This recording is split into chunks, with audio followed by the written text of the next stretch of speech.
Sa pagsulong ng pamahalaang lungsod ng Tabuk na itatag ang teknolohiyang data-driven governance, isinagawa kamakailan ang oryentasyon sa Digital Business Locator o DBL na dinaluhan ng iba't ibang sectoral representative at kinatawan ng mga barangay.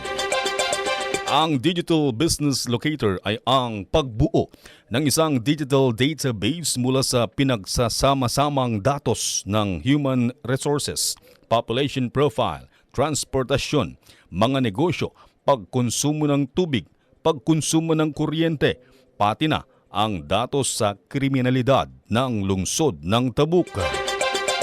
Ang sistema ng impormasyon na ito ay ang magiging batayan ng mga kinauukulan sa pagtatag ng mga programa, polisiya o mga patakaran sa pagsasaayos ng mga serbisyo publiko.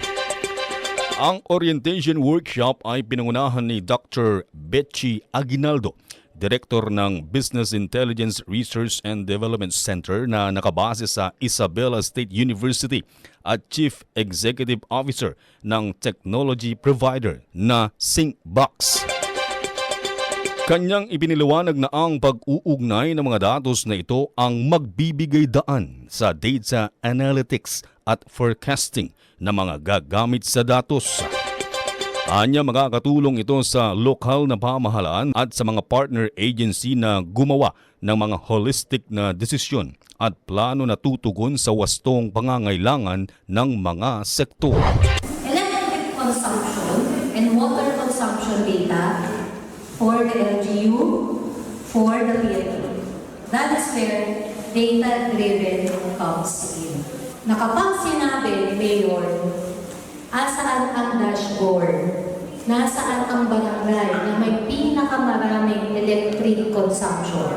Nasaan or sinong barangay, saang barangay ang maraming ginagamit na tubig at wala pang tubig? This is where Digital Business Locator comes in.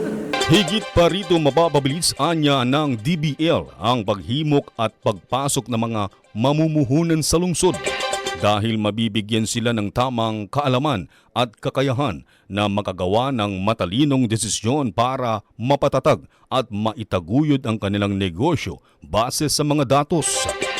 Palalakasin din nito ang hanay ng mga micro, small and medium enterprises na maging mas competitive sa tulong ng mga digital innovations. Binigyang diin ni Smart City Focal Person at City Information Officer Aurora Amilig na ang pagpapatupad ng DBL ay isang mahalagang hakbang tungo sa pagsasakatuparan ng mga inisyatiba ni Mayor Darwin C. Estraniero sa digital transformation at smart governance. We are grateful to each of you because without your participation, this program cannot take off or succeed. Talagang sabi nga ni Doc Betchy, kailangan ng collaboration dito. Hindi namin kaya itong kamilang LGU or ito'y Smart City Focal Office na yun. Kailangan may ditulong iti amin nga stakeholders nga involved ito'y. The technical assistance you will provide and the data you will contribute are crucial to our efforts. Very important po is data. So we are banking on all the people that invite me to help us on this one. We believe that the end results will enable our leaders to make better, more informed and data-based decisions in the future.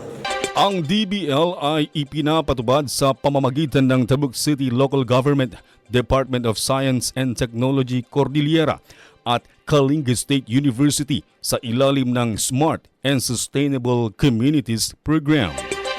Kabilang sa mga lumahok sa workshop ay sina Dexy Katakutan ng Provincial Science and Technology Office Kalinga, Eric Paloy ng KSU, mga opisyal at kinatawan ng barangay, mga higher education institutions na kinabibilangan ng St. Thomas College, Kalinga State University, St. Louis College of Bulanao, International School of Asia and the Pacific Kalinga, mga utility providers gaya ng Kaelco at Tabuk Water, Tabuk City Police Station at mga kinatawan ng iba't ibang tanggapan ng Tabuk City LGU.